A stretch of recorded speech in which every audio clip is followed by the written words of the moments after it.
5, 4, 3, 2, 1.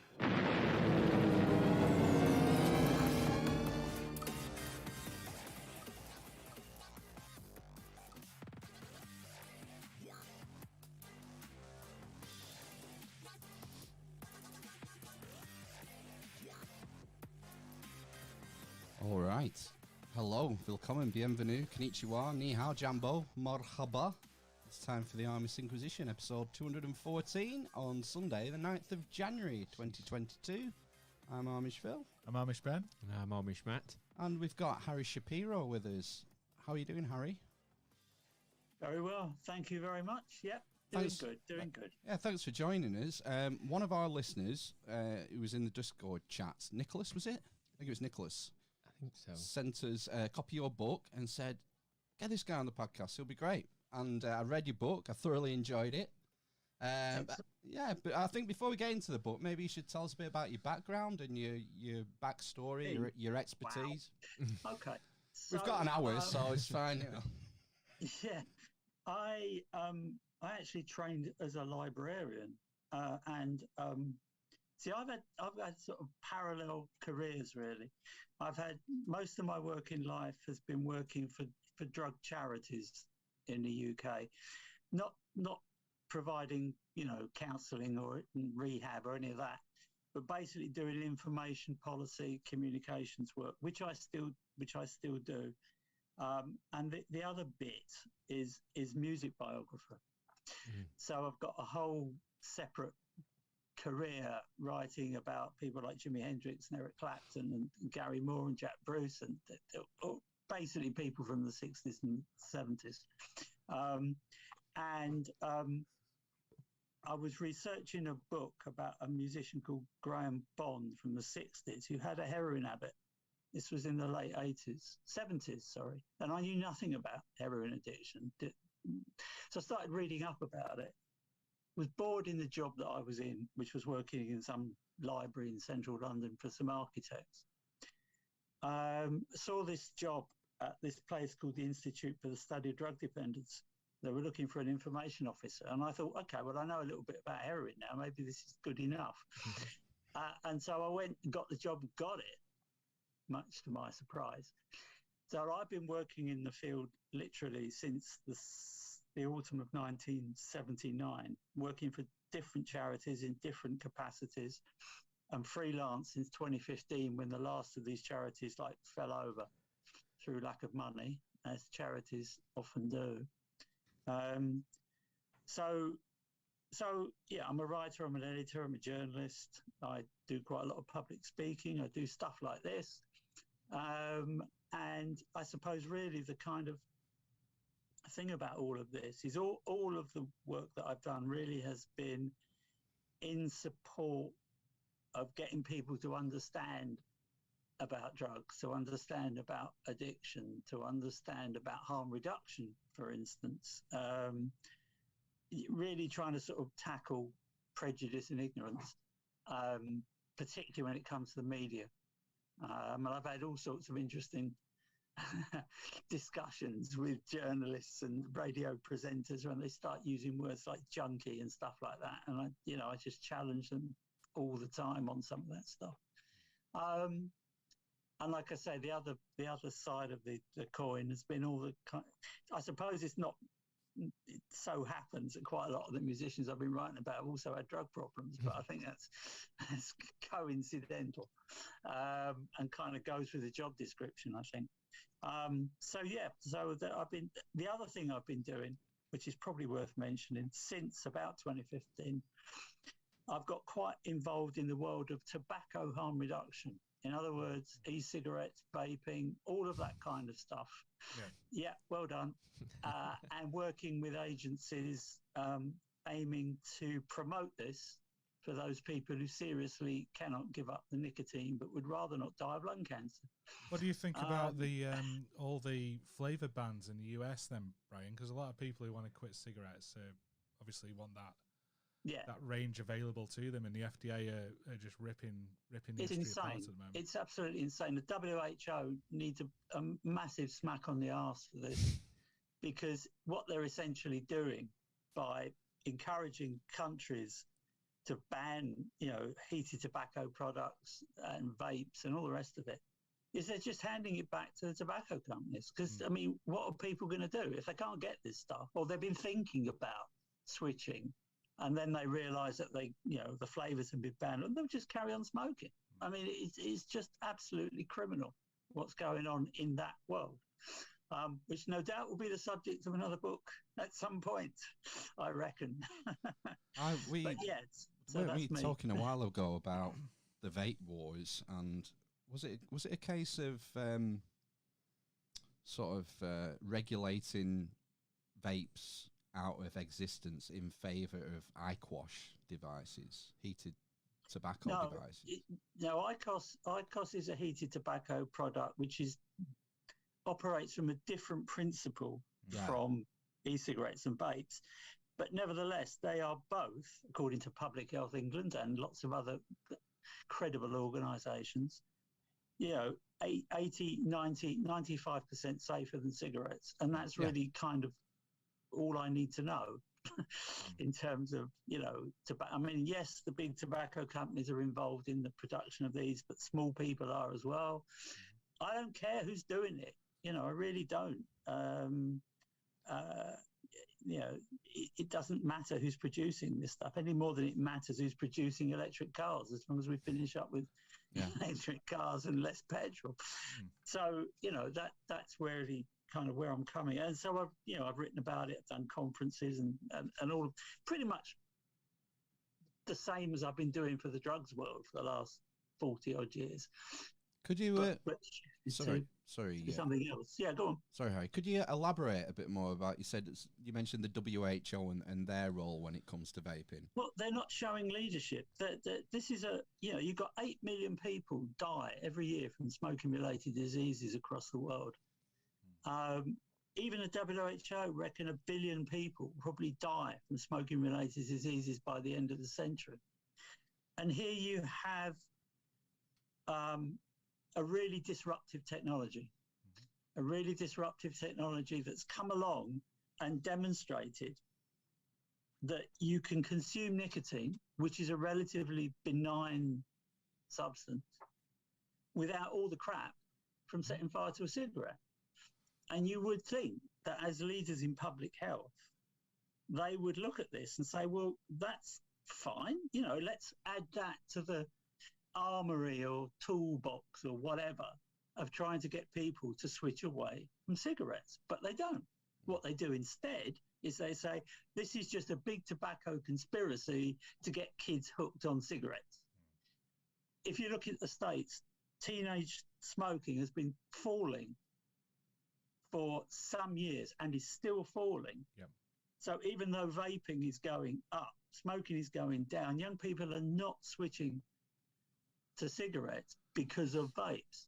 And you get an organisation like Bloomberg Philanthropies that is pouring millions and millions of dollars into anti-vaping, anti-tobacco harm reduction campaigns in America and across the world. And like I say, the WHO, who to all intents and purposes are a credible source of public information about health, everyone listens to them around COVID and stuff like that. But when it comes to this, what they are doing is a war against nicotine. Yeah. I think it's more than just a war against smoking, a war against tobacco. It's actually a war. They actually don't want people to consume nicotine. And so that's a moral agenda. That's not a public health position, as far as I'm concerned, and the people who think like me. Well, that was something that came over in the book about different people's imperatives, talking about drugs more widely and how we should legislate them or treat them or treat people who are addicted to them. Is that you did mention, I think David Davis was maybe one of the Conservative MPs you mentioned, who was more of this moralistic standpoint, whereas whereas you and I think, would be coming from more of a harm reduction strategy, in that prohibition never seems to have worked, and there's as from time immemorial, people have been trying to alter their consciousness for one, for one reason or another, and when you outlaw substances, you immediately create a black market. But what you also do is create stronger versions of what you were trying to ban. So you start off with coca leaves, and then you get cocaine, and then you finish up with crack. The same sort of stuff has happened with cannabis, because we haven't taken a more liberal, relaxed, proportionate, whatever you want to call it, response to cannabis. You finish up with synthetic cannabis style drug. It's not really synthetic cannabis, but the stuff that gets called spice, basically, that kind of zombies people out, and you get these pictures of blokes flat out on park benches and stuff like that, and all of that, to my mind, is unnecessary. There never would have been a market for that. No. Really horrible stuff. It's an interesting juxtaposition in the States, because you have all this fight against nicotine, like you say, at the moment, and yet they're going the other way on recreational cannabis, at a state level at least.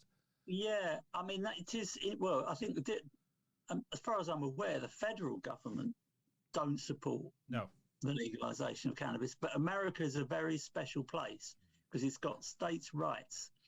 And if the voters in Canada, California, or Oregon, or Wisconsin, or whatever, decide they want to legalize cannabis, there's absolutely nothing that the federal government can do about it, except make life difficult. So they can stop the banks from taking the money that the dealers make. You can't transport your drug from one state to another, even if the adjacent state has also legalized cannabis. So they try and make life as difficult as possible. But people say to me, well, can't we do that here? And I say, well, it's a bit like Yorkshire decided to legalize cannabis. You can't do it. I don't think there's a country in the world that I'm aware of where you can have bits of the country doing stuff that the federal government say, cannabis is illegal in federal law. But in certain states it isn't. And I'm not sure there's anywhere else in the world where you could actually do that. Maybe Australia, I'm not sure. But I think maybe Australia might be the closest. But then again, they're so anti-vape, I can't possibly imagine them going down. What about the UK? What if Wales decided to legalise cannabis? Because it can't because the devolved governments have only got certain powers. Right. So, for example, the Welsh government can decide it wants to have a totally different COVID restriction policy to England, the same with Scotland, Northern Ireland. But there are various bits of the law that are still within the gift of Westminster. So Wales couldn't decide to go down that route. The other thing, of course, to say is that the actual police discretion as to how they administer the law is very open. I mean, the way policing happens in the UK is chief constables can decide what their priorities are. So there used to be a chief constable in Wales called Brunston, can't remember. I think it's something like that. And he was actually quite open about relaxing the laws on drugs, but he was absolute demon when it came to drink driving and speeding.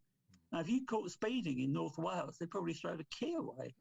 but he was really quite liberally minded when it came to sort of, well, we're not going to start chasing cannabis users all over the place. It's just not worth our time.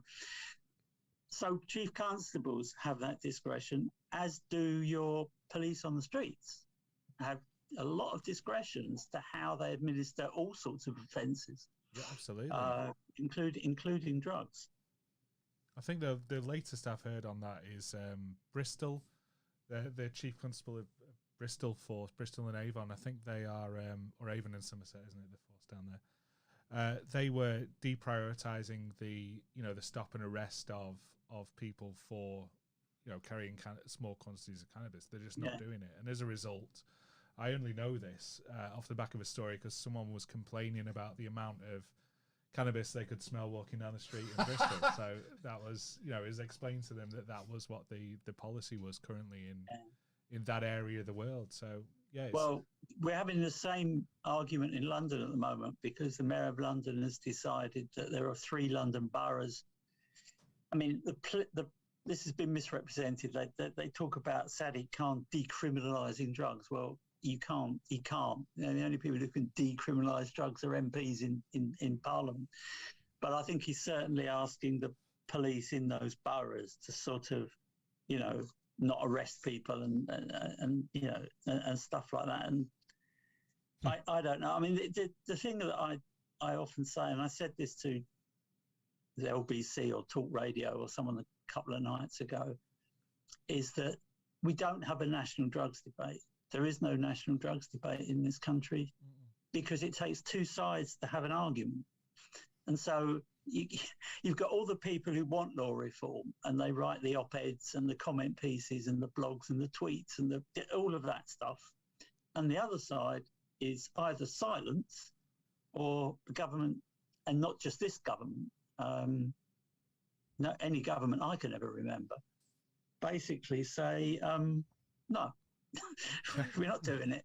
We're not going to talk about it. We're not going to get into a debate about it, because if we get into a debate about it, then that gives it a certain amount of credence and credibility that it's a subject that's up for discussion. Yeah, there's a risk logic will prevail, I guess, if we're discussing that.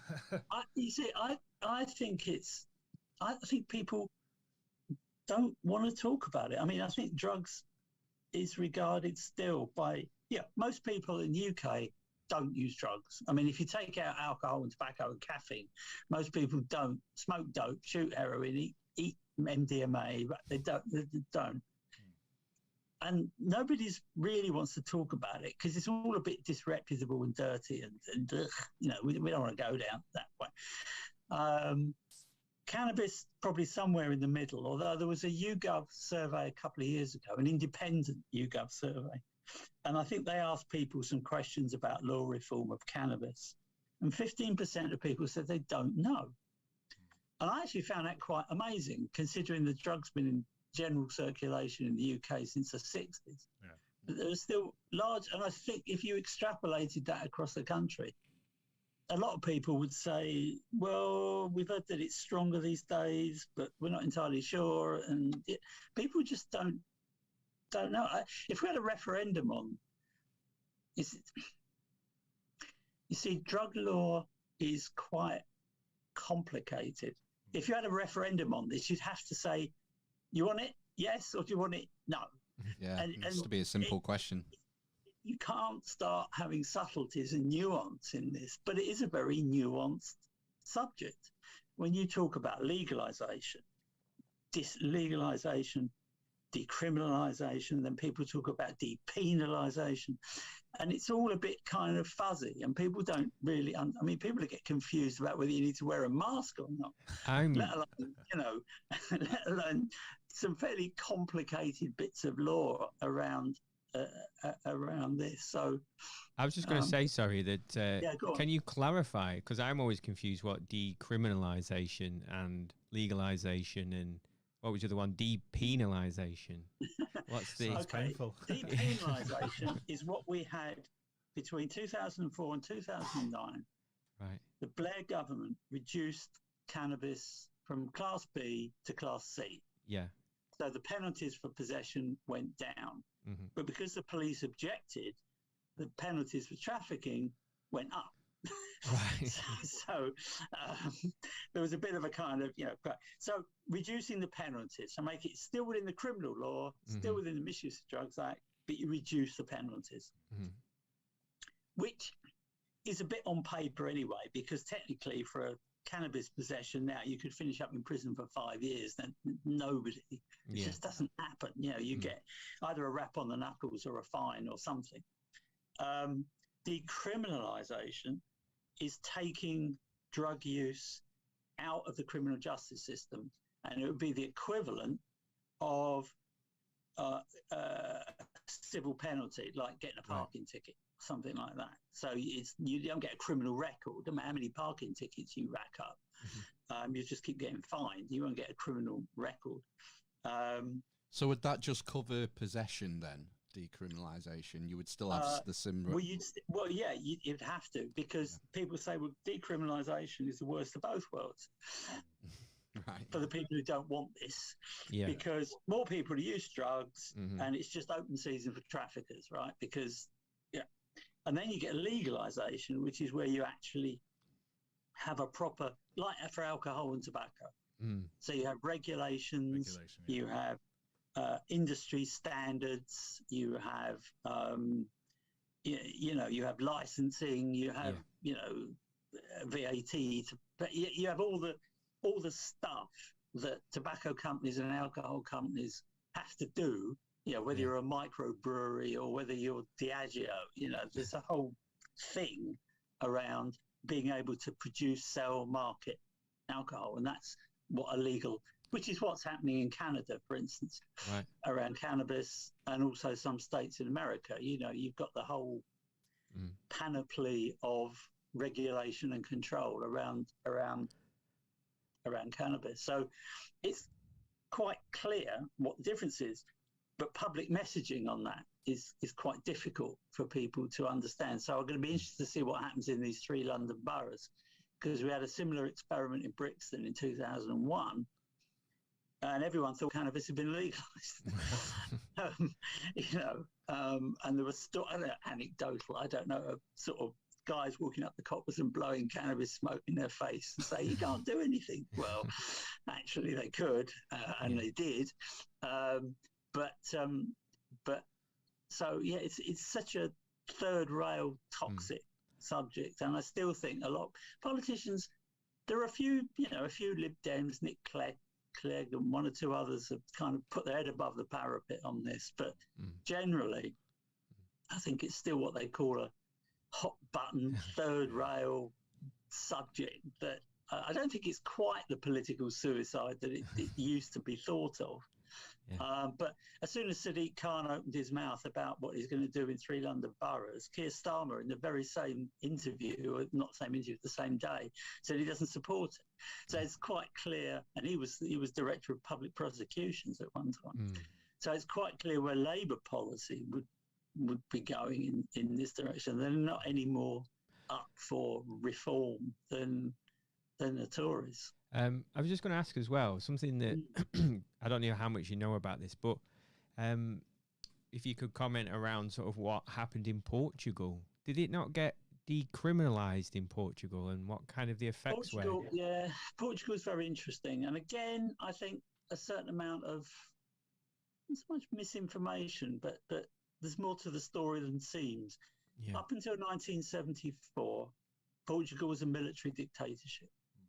And what that meant was, even if you had track marks on your arm, you didn't even have to be in any possession of any drugs. Straight in prison. Do not pass go. Do not collect 200 quid. You're in. Bang. Shut the door. Throw away the key. And the attitude hadn't really changed much after 74, when there was like a democratic government. So it was still pretty dicey being a drug user, particularly a heroin user. What happened is their HIV and AIDS rates for injecting drug users went through the roof. At the same time as the UK had actually introduced harm reduction, introduced needle exchange, methadone, all the rest of it, we finished up with the lowest rates. Portugal was amongst the highest, because people just didn't want to come forward for treatment, for whatever treatment there was. And there wasn't much going then. It was, you get sent to some dodgy rehab somewhere. I mean, there wasn't much going about treatment anyway.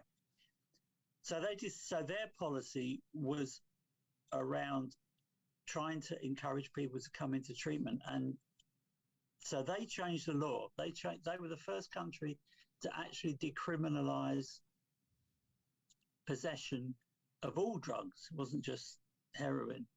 And the idea was that if you got caught, you'd be sent to this, I think they called them dissuasion committee, when you would be sort of taught the error of your ways, or whatever it was. Now, because they changed the law, a lot more people came forward for treatment. and they did get on top of their HIV and AIDS problem. The thing was that most of the people who were being sent to this dissuasion committee were actually cannabis users, because there are obviously a hell of a lot more cannabis users than there are users of any other drug. And I was never that convinced that they actually needed to go to some counselling or whatever. And also, I think I'm certainly did nothing about drug trafficking. So that's still illegal. And I've got a feeling that there is a sort of 3 strikes and you're out. I don't think you can continually be caught in possession and just kept running off and telling people you'll be a good boy next time. I don't think that kind of works. I mean, Portugal has been held up as a kind of sort of law reform beacon. Everyone keeps quoting Portugal. But as with all these things, it's not quite what it seems. That Portugal does not have a sort of massive drug free-for-all, for sure. On the other hand, decriminalising drugs has not sent the rates of drug use through the roof, which is the other thing that people argue against. Say, oh, if you do this, kids will go mad and there'll be drugs all over the place. No. And I don't think that's true, not least because by and large, people actually, I think the main reason why people don't use drugs is less to do with the law, more to do with the fact they're worried about what's going to happen to them. Yeah. They're worried that if I take this pill, what's going to happen? Am I going to be all right? Or am I? So I think there's more concern about from a health point of view than it's one of those things you can never tell a negative. You can't tell how many people don't use drugs because of the law. You can only see how many. You can reasonably sure that the law doesn't have much impact on those people who either use drugs or have decided they're going to try or whatever. But I'm sure there's loads of people who don't use drugs because they don't want to get arrested, don't want to get in trouble with the law, they don't want a criminal record, they don't want all of that stuff. How many of those are, who knows? But so, yeah, Portugal is interesting. I think they may well be the only country in the world that I can think of where all drug use has been up to certain quantities. I mean, you can't stagger around with 2 kilos in your back pocket and declare that, it's for personal use. So there's probably certain limits to what you can have. And of course, you got somewhere like Holland where you could sort of smoke dope in particular cafes. But even then, you see, what happens is if the politics change, the policies can change. Yeah. So in Holland, for example, I think there's been changes of government and the policies have changed and the amount that you can possess has been coming down and a lot of places have been closed. And, you could get some dramatic right-wing government come into Portugal and they could decide, no, I'm not having all of this. Yeah. We're going to be tough on drugs. And out it goes. Conversely, it can go the other way. Countries. I mean, a number of countries have been thinking about changing the law, specifically on cannabis. I mean, Malta, Morocco, Jamaica, maybe. Countries dotted around the world. Uruguay is an interesting It's illegal example. in Jamaica. Well, yes. Yeah, in theory. I know, it's ridiculous, isn't it? I was just wondering as well, how much, I suppose, this kind of change in thought and legalization is actually driven by, the research, by sort of saying, are people actually addicted to this? What are the sort of like negative effects of smoking cannabis versus, well, let's just get rid of all this paperwork, basically. Well, sorry, I'm not quite clear what your question well, I is. I was thinking about your book really, in that, there was that study, the studies going back to like the 30s, the 40s, the 50s, saying, there's not any particular reason why it should be illegal, particularly. And I suppose how much of the current thinking is led by this, evidence base. Yeah, the evidence base, or is it just because it's taking up too much of police time, you know, stopping people and fining them or whatever, and they're not getting on with real crime and versus sort of like following the research. I think it's one of these classic political fudges that, first of all, you know, you only take, from a political point of view, you only take notice of the science that fits with what you want. And we've seen this to a certain extent with COVID. You know, we're following the science, until the science tells them something they don't quite like, and it means shutting things down. They go, no, we're not going to do that. We want to keep the economy going. So, you know, governments and science is always can be a bit of a dodgy marriage. But bearing in mind what I said about the way policing operates, chief constables and borough commanders and people like that set the priorities. So, and I very much doubt whether there are any, I mean, we've got what? I can't remember how many constabularies. We've got 43, I think. I can't imagine that many of them are likely to be, I mean, it's different with things like county lines and stuff like that, because they are getting, you know, and I'm quite pleased in a way that they've now started introducing, you know, pulling people up on things like human trafficking and child exploitation. So they're using other bits of legislation, not just the Misuse of Drugs Act. But I think you'll probably find there aren't that many constabularies, maybe rural rather than urban, possibly, who are really focused their attention on simple possession of drugs on the street, especially when we hear how stretched a lot of police forces are. And I don't believe it's ever really been a top priority for the police in the UK to just be, you know, people don't go, I mean, unless there are other mitigating circumstances, like you're caught with a bit of possession of cannabis and a Kalashnikov, you know, I think, but it's just in terms of simple possession on the streets. I'm not saying it never happens, but I should think the numbers of people who are actually going to prison for something like that is extremely few compared to the number of people who are using the drug and all the rest of it.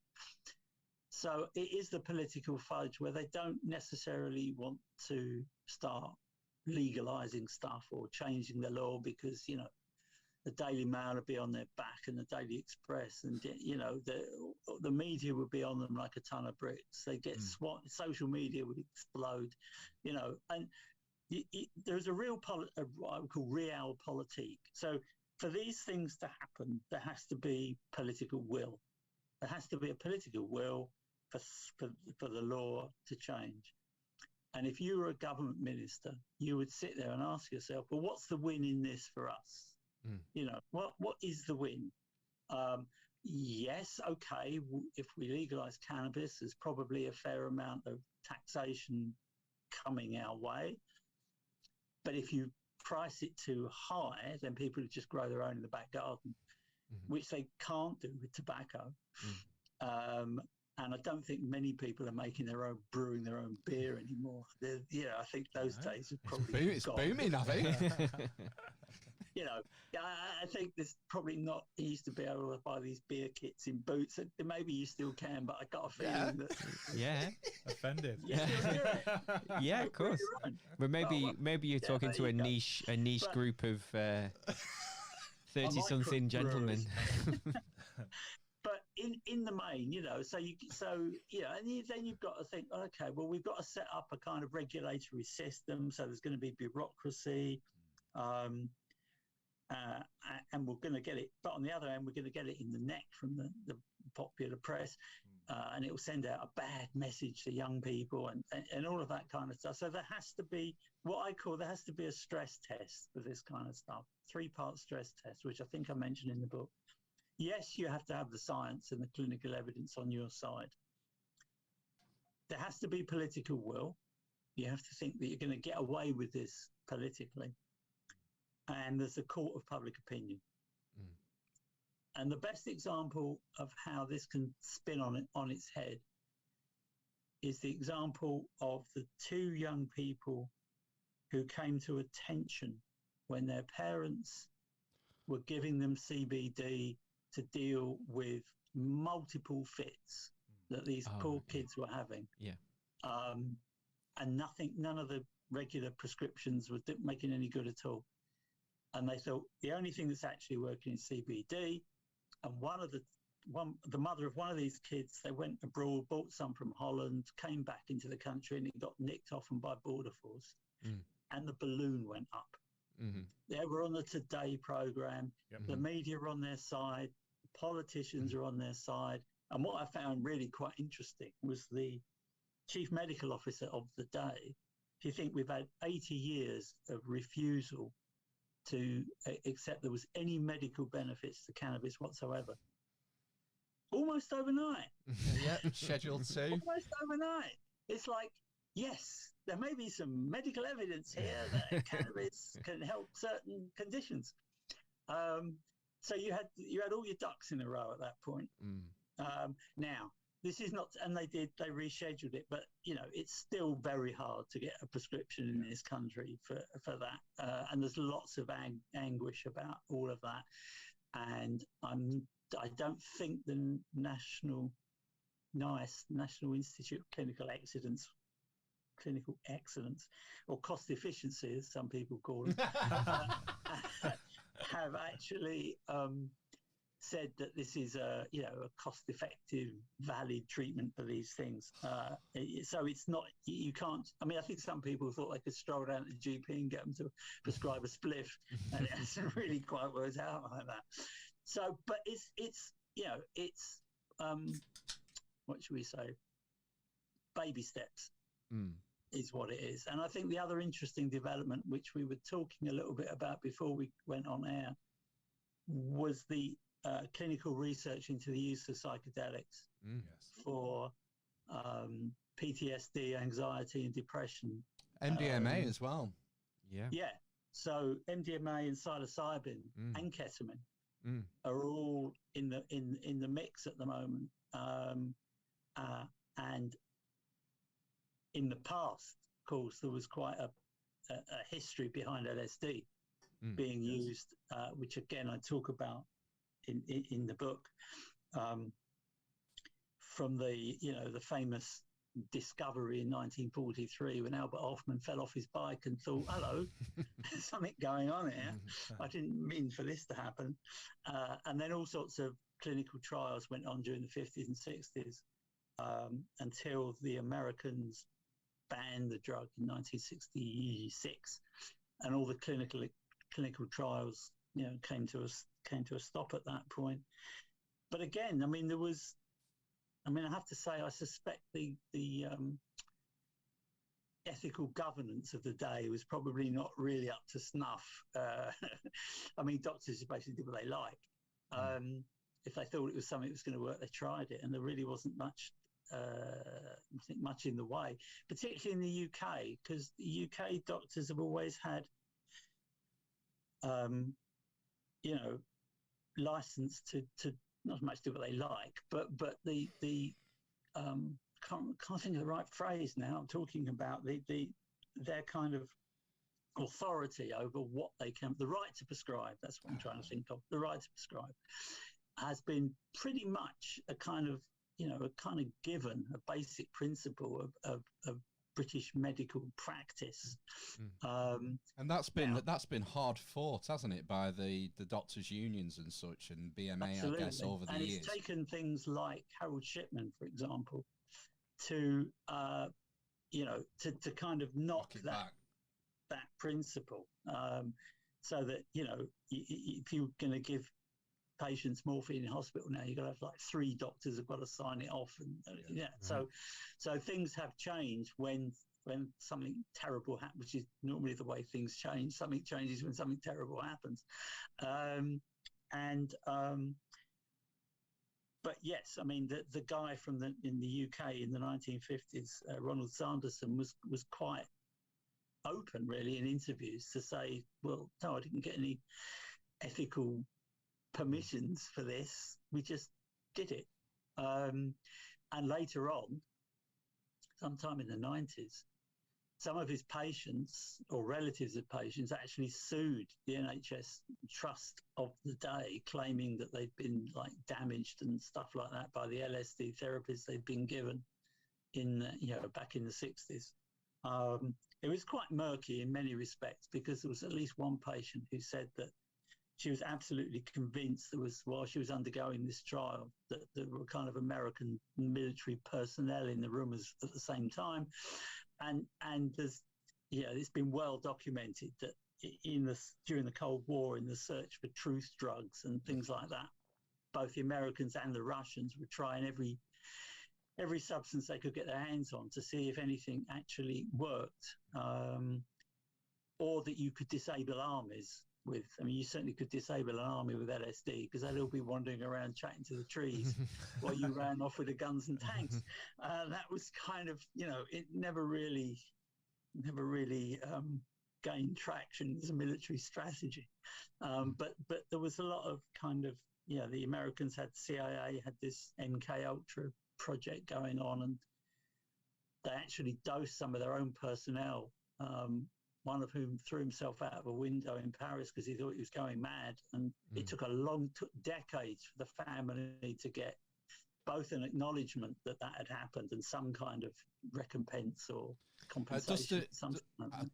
Just to clarify that case, the MK Ultra case, now, as I understand it, it's not that the guy had a psychedelic episode and jumped out the window. It was that he thought he was going insane because he didn't know he was part of the experiment. Oh no, that's right. No, they dosed them unwittingly. Yeah, I mean, it was absolutely, well, I mean, unethical would be kind of an understatement.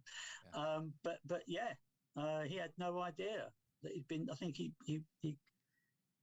I think they paid some sort of sex worker or something that he was with to sort of dose him up or something. So he had no idea what was going on. Of course, if you had no idea what was going on and the walls start turning pink and you see sort of green snakes coming out of your bed, of course you can think you're going potty.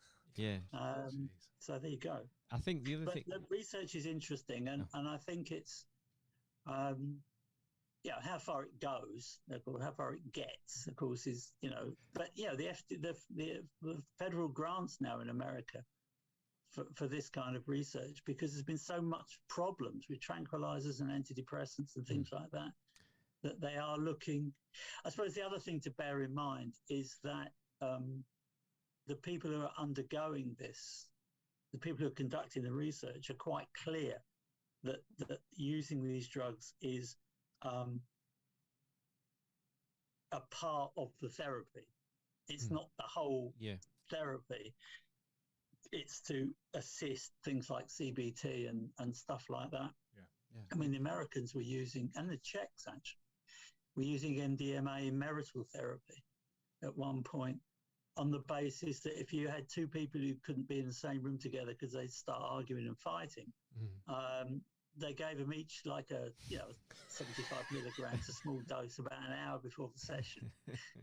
Get them in the room together, and all of a sudden they could see the other person's point of view, which I found that quite appealing. But of course, in America, in 85, they closed all that down as well. Did they? Because they came up with some idea that MDMA destroyed rat brains or something, some kind of rubbish that they.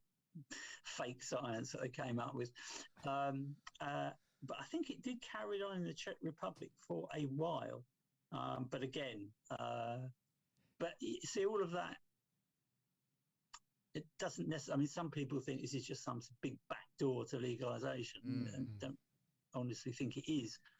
But I think it's quite interesting that these drugs that have been sort of demonized and banned and all the rest of it, slightly coming in from the cold as therapeutic aids for things that are conditions that are really very intractable. Well, I think that's the thing. It's quite needs driven. So like a lot of people, take SSRIs or SNRIs or whatever, and it has no effect on them, or, they work for a while and they don't work. And it seems that, like psilocybin, LSD, all that kind of stuff, it just works on a different, works differently anyway, doesn't it? But it seems to work for a group of people. I think the outcomes of that will be very interesting. And of course, it's going to need pharmaceutical industry backing to make it actually happen. Why is that? You know, someone's got to think there's a lot of money to be made in this, because to actually develop the product is going to cost them. Yeah, they say the first pill costs like $1 million. The second pill costs you virtually nothing. You got to get your R&D money back. But it grows on cow pats, doesn't it? Sorry? It grows on cow pats. Why do we don't have to make? I mean, like the psilocybin. Well, yeah, but it has to be. They'll have to synthesize it. It's got to pass muster with something in this country, like the Medicines Agency. You're not going to get away with just going out and picking a load of mushrooms in a field somewhere. It's got to be a pharmaceutical product, unfortunately. Yeah. And obviously for ketamine and MDMA and stuff as well. You do realise, Phil, sorry, that they were taken in pill form when they do the trials, and they don't drink mushroom tea. Just cooking, just went out picking one October night. The other thing I wanted to talk to you about, sorry, which might be quite interesting for our American listeners, is this idea. Is it called the British system? Which was like where? Well, you explain what it was and like the difference. What we did. I will when we have a 2-minute popcorn break. Oh right, okay. Yeah. It should be shortly. No problem. It's a good opportunity to go. We got some chats. It was the first time we got the chat up and working. Yeah. Bill Stroke from 13 Questions podcast. Sup, homies? Sup? Says, and then is that Kal-El? Kal-El? Is that Superman's real name? Yeah, Kal-El. Kal-El. Who's winning the drug war? AstraZeneca or Pfizer? It's Pfizer. Everyone knows it's AstraZeneca's dead and buried. It should be who's winning the PR war. Good evening, all. Menthol is banned in the UK, I think. Is that menthol vape juice? Is that banned? No, but menthol cigarettes are banned in the UK. Are they? Yeah. Did they get banned? Yeah. Get out of it. Get out of it. So you have to put. I think you can buy like Rizla inserts to put in your standard cigarette packets. I remember Phil my own. Well, Phil came out once and put some kind of crystal in his filter. A menthol crystal. I don't know what it was. It a bath salt? It was a bit of polo. Crack is pretty Moorish. That's all I'm going to say. Yeah, there was some sort of aromatherapy crystals, I think. I had one, I think. Oh yeah, because bath salts. You do stupid shit when you're young, don't you? Yeah. It's. I think most kids go through sort of an experimental phase at some point, or a high percentage of kids do anyway. And it's the thing that the underlying thing is for me is harm reduction, and this is where. Yeah, I think you're never going to get away from people trying stuff, are you? So you have to make it as safe as possible, I guess. Before we describe the British system, is it called the British system? Yeah, I think so. Before we move on to that, I just wanted to ask, while we were talking about trials and stuff being done on psychedelics and MDMA, we played a clip a few weeks ago of Crispin Blunt, MP Crispin Blunt, speaking in the House, and he was talking about legal barriers and red tape, and is this to do with the scheduling of the drugs, or what? What's sort of holding people back from doing clinical trials? If this is about, I think in the UK, the drug legislation is in two bits. You've got the Misuse of Drugs Act, which is everything's in either A, B, or C. But you've also got the drug what they call the drug regulations, which puts drugs in categories 1 to 5. So 1 has got no therapeutic value whatsoever, through to 5, which is probably aspirin or paracetamol or something like that. So morphine, for example, is 2, because of course, although it's a Class A drug, it's also obviously people get morphine treatment for cancer pain and all the rest of it. So it's got therapeutic value. Now, in order to bring these products to market, I think I'm not exactly sure what you refer. I mean, I've got a vague memory of Christine Blunt was on about, but you have to go through quite a lot of bureaucracy and red tape. I mean, the COVID vaccine thing is a very good example of. I mean, usually it would take years for a vaccine to come to market. And I have heard say that a lot of the reason why it takes that long is bureaucracy and red tape and how many hoops you have to jump through in order to bring a product to market. Obviously, we didn't have years, and we needed vaccines PDQ, which is where you suddenly got, this business about people getting myocarditis, some sort of heart problem as a result of the vaccine. Now, that would have come up probably in the trials and been sorted out before the product actually came to market. In this case, we couldn't wait that long. Similarly, with these new drugs that are being trialed, they will have to go through, first, second, and third stage clinical trials. You're looking for long-term effects, and there is a process that has to be gone through. But whether it needs to take as long as it actually takes, I suppose, is difficult to say. I mean, we've had some tragedies, really. I mean, if you go back to the late 60s and thalidomide and stuff like that. So if drugs, even if drugs do go through that whole long-winded process, you can still finish up with bad stuff happening. Well, just Google Pfizer find, and you'll see loads of Dextra, and then of course you've got the whole opioid prescribing problem in America. Now, that's not particularly because there's anything wrong with the drugs, but it's the way they've been promoted and the amount they were prescribed. Yeah. So so there's and whoever it is, I can't remember the name of the company now. Purdue Pharma. That's right, Purdue. Who were basically promoting this stuff as kind of non-addictive, or which is, there's no such thing as a non-addictive painkiller. It's whatever they call it. I can't remember, oxymoron. The oxymoron express. Painkillers like paracetamol and stuff. But if it's a codeine opiate-based painkiller, like OxyContin is, it comes with the territory. I mean, if somebody really came up with a painkiller that was as powerful as morphine, that was non-addictive, they would be very rich. They would be mega bucks. But they've been trying. I mean, heroin was developed by Bayer in Germany as a non-addictive replacement for morphine. So that didn't work out so great. And so it's been one of these. I think they call it a chimera.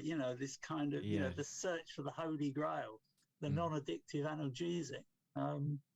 Hasn't happened yet. What's the author? I was just quickly before I just wanted to drop a quote. The author Tim Ferriss, who wrote The 4-Hour Body, The 4-Hour Work Week. He always says there's no biological free lunch. There's always a payoff. There's always a price to pay for whatever you put into your body. But I think we're going to go on to the British system. Okay, British system. For the benefit of your American listeners, back in around 1916, the Harrison Narcotics Act in America banned drugs like heroin and morphine and coke and stuff like that, unless they were on prescription. And for a while, the federal government allowed doctors to prescribe these drugs to people with a drug problem, but only on the understanding that they would reduce their dose and get them off drugs, and that would be it. Well, life don't work quite like that, and they realised that there are a lot of people who were going to stay on these drugs for a lot longer, so they turned around and banned everything. He said you can't prescribe these drugs at all, and if you do, you're in prison. And a lot of doctors got banged up, as well as the people who they were prescribing to. So that was America. In Britain, 1920 Dangerous Drugs Act. Similar issue, really. What do we do about the people who have been prescribed these drugs, who were basically middle class, middle-aged, a lot of women, mostly women, but also there were peers of the realm, and there were, lawyers and bankers and what have you. What are we going to do about this? Now, the Home Office couldn't make their mind up. The Home Office couldn't make their mind up what they were going to do about this. Some people wanted to go the American route and ban everything and stop doctors prescribing. In the end, they turned around to this medical committee, and this goes back to this sort of, the power of the doctors. Because I think the doctors had a lot more political clout in the UK than they did in the USA. And they had friends in high places and all the rest of it. So they devolved the decision to this group of doctors, led by this guy called Humphrey Rolleston. And the Rolleston Committee came up with this report in 1926 that essentially said, as a last resort, it is acceptable political or even medical practice. It's allowed medical practice to prescribe to people in support of an addiction. So the principle then was, if you just take people off of heroin and crack and cocaine just like that, they're going to die, right? Well, I mean, withdrawal is horrible, but it's not life-threatening. But they took quite a humane response, and they were actually very forward-thinking. They were saying, well, it's not just about getting people off drugs; they need social support and all the rest of it. And this was 1926, so it's quite a radical, forward-thinking report. But what it meant was that Britain became the only country in the world where a doctor was allowed, an ordinary GP was allowed to prescribe heroin or cocaine to somebody who was dependent on those drugs in support of their dependency. I suppose around that time, Harry, after the First World War, would there have been some, ex-soldiers who were probably affected by this, who were perhaps treated on the battlefield and developed an addiction? Yes, yeah. I mean, the numbers were very small. The numbers were quite small, and of course they didn't have any proper counting system. So we didn't really know how many people were affected. But yes, it's quite possible that that soldiers, it certainly happened after the American Civil War. They called it the soldiers' disease, morphine addiction, because so many soldiers in the American Civil War were given battlefield morphine. So yes, there's almost certainly would have been some, veterans in that group, but let's say the group was fairly small. So anyway, that process went largely unchallenged, the British system, until about 1968. And during the 60s, increasingly, a lot of younger, instead of this middle-aged, respectable cohort of professionals and their wives and whatever, and there weren't that many of them either. They were talking about a few hundred, out of the whole population spread all over the country. Come the 60s, a lot more young people started getting into it, particularly in London, because a lot of kids were leaving home. They came to streets paved with gold, big city, Carnaby Street, the 60s, woohoo, and found life was not like that at all. And a lot of them finished up, as sex workers and all sorts of problems, runaways and all the rest of it. And the people who, but you had some doctors who, some of them thought they were doing a good thing. Some of them were just greedy because people had to pay for the prescription. And there was one lady doctor in particular called Isabel Franco, who in 1962 prescribed 6 kilos of heroin in 1 year. And was dubbed by this government committee that was convened as like single-handedly causing a heroin epidemic across London and the southeast. I think it was probably a bit exaggerated, but there was certainly a lot of, our tabloid press got onto this. They're called the drug doctors. There was Isabel Franco. There was another guy called John Petro who took over her patients when Franco died in 1967, and there were a few others. And it all kicked off. There was a political storm, really, because there were no drug clinics. There was really nowhere where you could send somebody for a treatment for addiction. Except, so the doctors were arguing, look, there's no system here. We've got our sort of finger in the dike, really. There's all these people who suddenly decided they want to use heroin. There's no treatment for them. So what are you going to do? Eventually, in 1968, they changed the law so that you couldn't, an ordinary GP couldn't prescribe to anybody coming in saying I'm a heroin addict or I need coke or whatever. The only people you could do it if you had a Home Office license. But most of the licenses went to newly established drug treatment clinics that were set up in the various hospitals first in London, then Birmingham, and then over time, patchy in the extreme. And even when we had our major heroin epidemic in the 80s, the actual spread of treatment systems around the country was pretty grim. There really wasn't that much out there until they realised they had to put some money into this. But because Britain was the only country in the world where a doctor could legitimately prescribe to somebody like that drugs in support of addiction.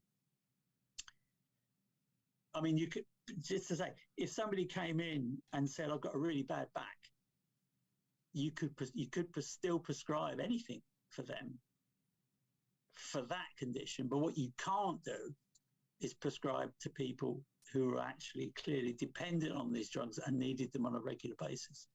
Hence, it became known as the British system, which doesn't really exist anymore. Once you started getting into mid to late 80s, you started having, because these doctors, basically, the Home Office were very unhappy about what was going on with a lot of these doctors. And they tried to drag them before the General Medical Council and get them struck off and all the rest. So there was a whole war going on. I mean, the reason this book is called Fierce Chemistry is most people's idea of what happens is basically like Narcos. It's basically the goodies, who are the police and the DEA and whatever, versus the baddies and the cartels and the rest of it. And that's people's conception of what drugs is all about. Mm-hmm.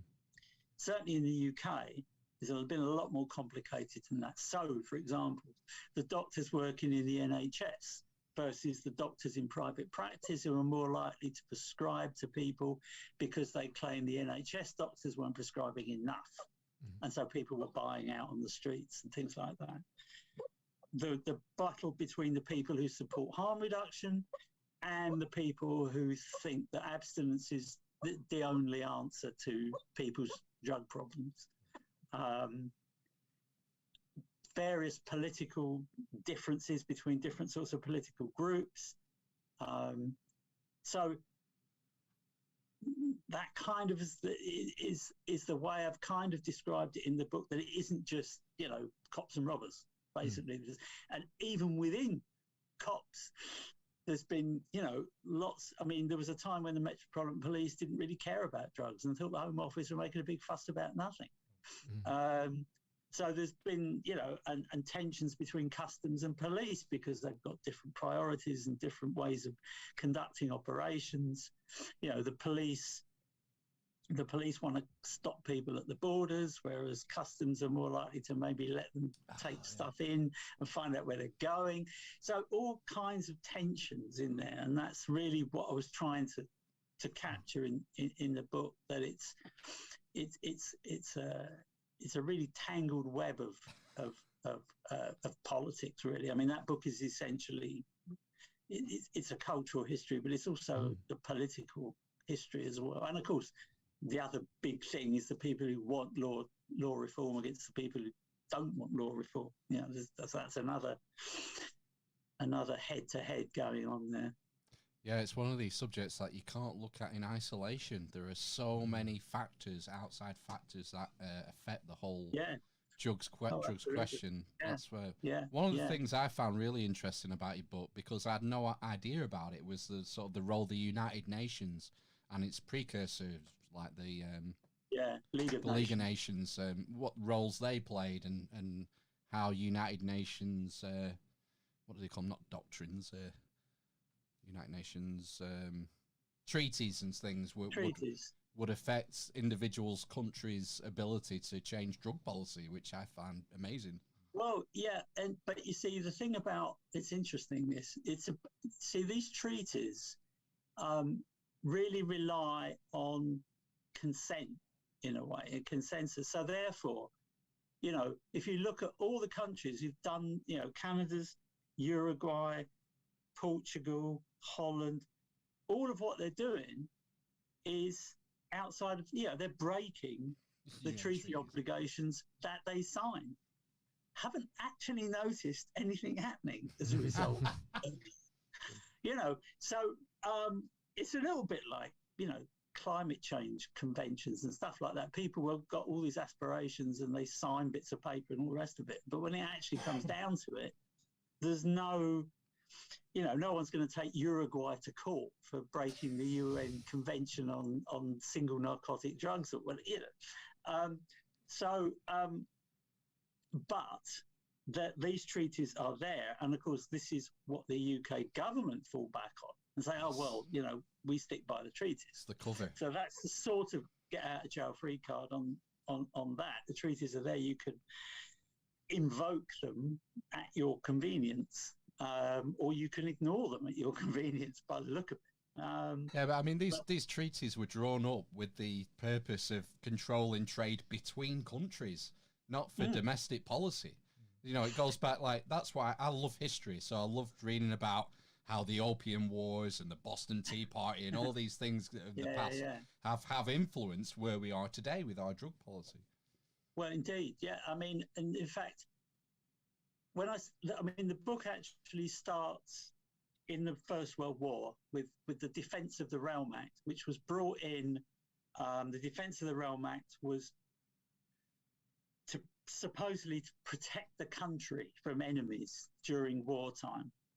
So one of those things was to ban the prescribing of cocaine, because there are all these stories that soldiers were coming back on leave and sex workers were plying them with coke in the West End. So that became a big story.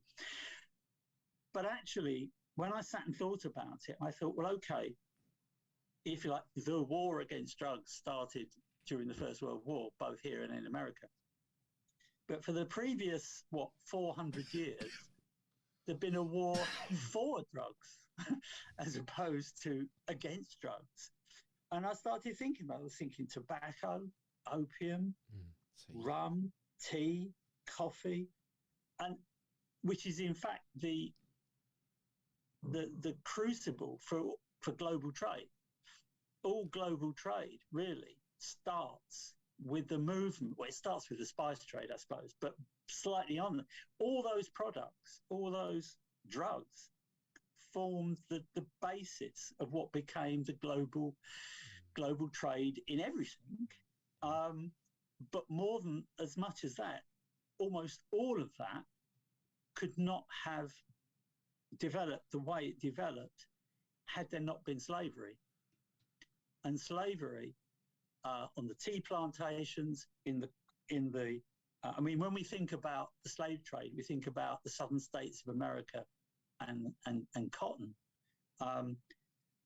But from my reading, there were more slaves in Brazil on the coffee plantations than there were in the southern states.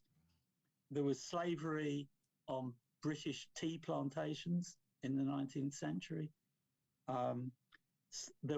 In West Africa, slaves were exchanged for rum coming in from the Caribbean, and thrown into the mix there is sugar, because sugar plantations, again, slave trade, and again, it helped to popularize tea and coffee, which were quite bitter unless you actually put some sugar in with it.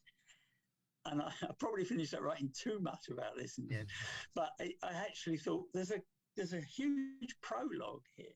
And of course, people have written books this big about coffee and tea. I mean, I couldn't go into it in a huge amount of detail, but it did strike me that that there was this huge prologue, if you like, to the book that I couldn't ignore. I couldn't just suddenly start saying, well, it all began in the First World War with, sex workers in the West End. There was so much more to it than that.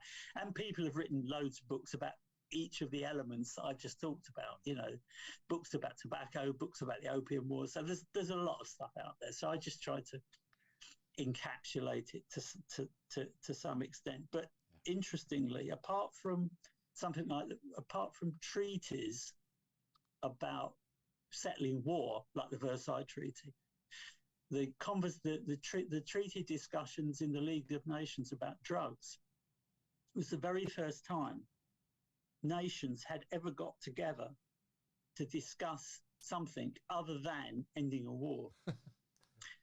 And what they actually did was they actually got together to start a war, which eventually became the war against drugs. But drugs was the subject that nobody ever got together to talk about, I don't know, bubonic plague or alcohol or, the shape of the wheel or something. I mean, they'd never got together to come to some multinational consensus about what to do about anything except end a war and carve the countries up like this and draw lines on maps. There you go. Well, on that note, yeah, I think that's a good place to wrap up. I think. Yeah, thanks for coming, Harry. Yeah, that's fantastic. Thank you. Yeah, I really enjoyed it, and I enjoyed the book. I encourage people to get it. Here it is. Look. Yeah. Get close up there. Have a look at that. Fierce chemistry. There you go. Tell all your mates. Yeah, tell all your mates and get a copy. It's good if you like history, especially. No, yeah, I really enjoyed it. It's been good. Yeah, thanks for coming, Harry. Just stay on the line for us for 2 minutes while we play ourselves out. Okay. And we'll catch the rest of you after a short break for part 2. Yeah. All right. Okay. Take care.